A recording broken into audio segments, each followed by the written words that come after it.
bien, bienvenue dans l'une de mes capsules AutoCAD. Je présente Stéphanie Racine, experte en bon départ. Bien commencer ou peaufiner l'utilisation de votre logiciel AutoCAD, c'est vraiment ce que je véhicule au travers de ce que je vous partage dans mes petites vidéos de trucs et astuces, mais aussi par le biais de cette passion que j'ai pour AutoCAD.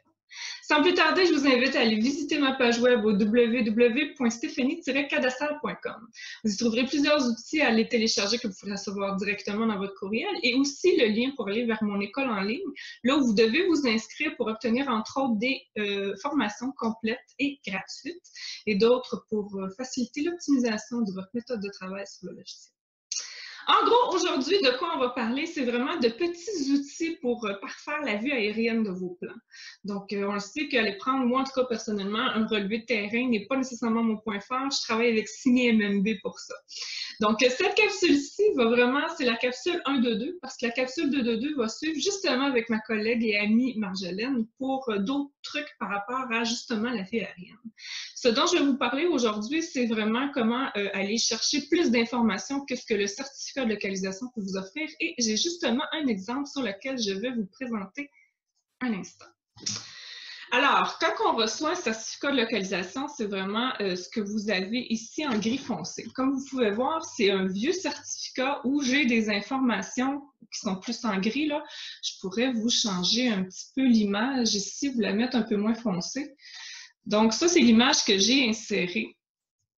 Comme vous pouvez voir, c'est vieux. Tu sais, on a 20.44 au niveau de la ligne de façade et tout ça. Donc, je manquais un petit peu d'infos. Je voulais aller voir qu'est-ce qu'il en était pour le reste. Fait que je suis allée voir l'image qu'il y a juste ici en dessous, qui, elle, sort vraiment de la carte interactive de la Ville de Québec. Donc, moi, à partir de la carte interactive, là, je pouvais voir où était justement l'entrée asphaltée, s'il y avait réellement la rivière qui passait, comme dans l'autre image que vous avez ici. Il y avait une petite rivière qui passait et je n'étais pas certaine vraiment de la voir. Donc, je suis vraiment allée chercher la carte aérienne pour voir ce qu'il y en a. Alors, je vous partage ces outils-là.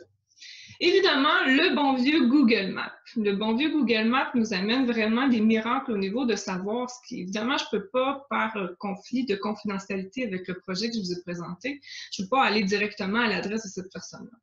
Donc, je prends la rue de l'école de Primrose, qui est l'école de mes enfants. Donc, quand on arrive sur Map, il y a plusieurs petites options sur Map qui sont quand même, somme toute, assez intéressantes. Déjà, de mettre la vue satellite qui est juste ici en bas, qui vous permet de voir vraiment ce qui se passe sur les terrains. Donc, si on regarde ici l'école, on voit vraiment plus d'informations sur l'aménagement extérieur du terrain. Donc, on s'entend qu'en vue aérienne, c'est vraiment ce qui nous intéresse. Donc ici, j'aurais pu, mettons, avoir, si je prends la maison qui est juste en face, j'aurais pu avoir un certificat de localisation qui ne présente pas, entre autres, une piscine. Ce qui est quand même assez important quand vient le temps, entre autres, de calculer l'espace vert de notre aménagement extérieur. Donc ça, c'est une chose. Mais aussi, il y a le petit Street View que vous avez juste ici. Donc, un petit bonhomme que vous pouvez déplacer sur les rues du Québec afin de voir l'image en façade de toute rue ou bâtiment que vous voulez regarder. Ce que je trouve particulièrement intéressant dans cette situation-ci, c'est qu'on est capable de revenir en arrière sur les anciennes photos qui ont été prises sur Street View.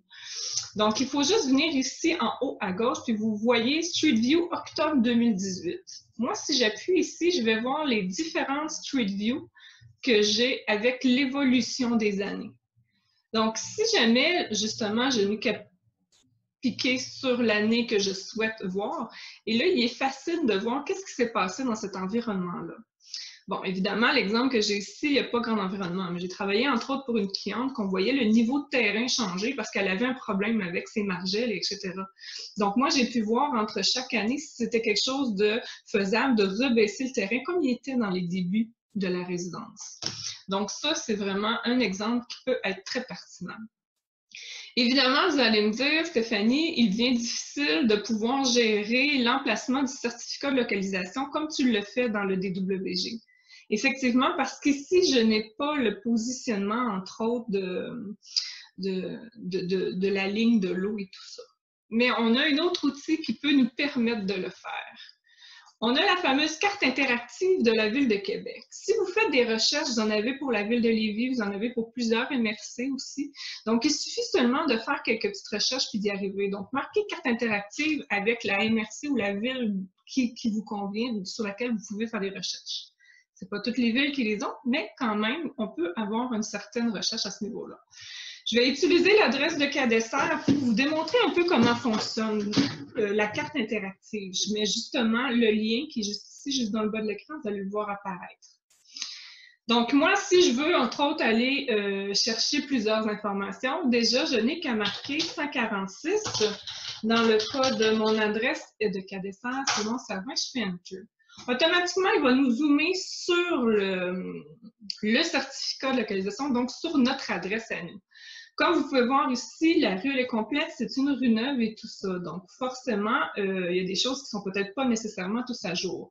Au niveau de la localisation, au niveau du numéro civique et tout ça, tout est en main. Là où est-ce que je commence à trouver ça intéressant, c'est que si vous venez ici à gauche, vous voyez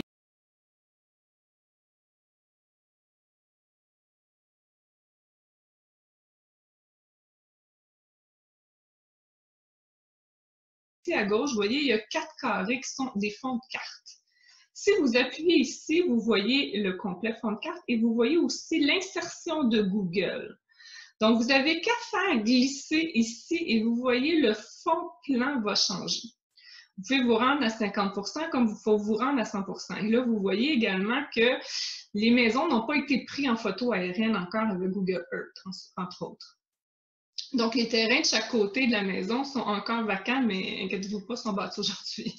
Puis le terrain est aménagé et tout, mais ça vous donne quand même une idée. Moi, la rue, elle est récente, mais si vous regardez ici le voisin en arrière, on voit tous les détails que vous ne voyez pas lorsque c'est comme ça ici. On voit l'emplacement en gris pâle des remises, entre autres, mais on ne voit pas nécessairement l'aménagement du terrain. Donc, en jouant ici, là, il est facile de regarder où est l'aménagement de terrain, comment c'est fait, comment c'est situé, comment c'est arrangé. Donc, dans une situation où est-ce que vous n'avez pas toute l'information sur le certificat de localisation comme le DWG que je vous ai montré, bien là, il est facile de faire une capture d'écran et de coller cette image-là en lien avec le carré du lot. Donc, le carré bleu que vous avez ici, c'est vraiment les lignes, les marges du lot que vous avez. Donc, si je reviens avec mon plan AutoCAD, vous le voyez clairement ici que la ligne, c'est ma ligne de lot. Donc, il est possible quand même de faire un chevet, de superposer, pardon, l'image en question. Alors voilà, c'est ce qui met fin à ma capsule. Une petite capsule courte, mais je pense qu'il peut nous aider au niveau de la création de votre vue aérienne. La vue aérienne peut être vraiment intéressante également avec la certificat de localisation pour pouvoir gérer un peu la préparation de vos relevés. Ça sera sur un autre point, une autre capsule. Donc ici, la capsule 1.2.2 et la capsule 2.2.2 portera un peu plus sur justement comment gérer l'insertion des images et tout à partir de AutoCAD. Donc de comment pouvoir intégrer le tout pour que le tout soit évidemment à l'échelle. Alors sur ça, je vous dis à une prochaine capsule.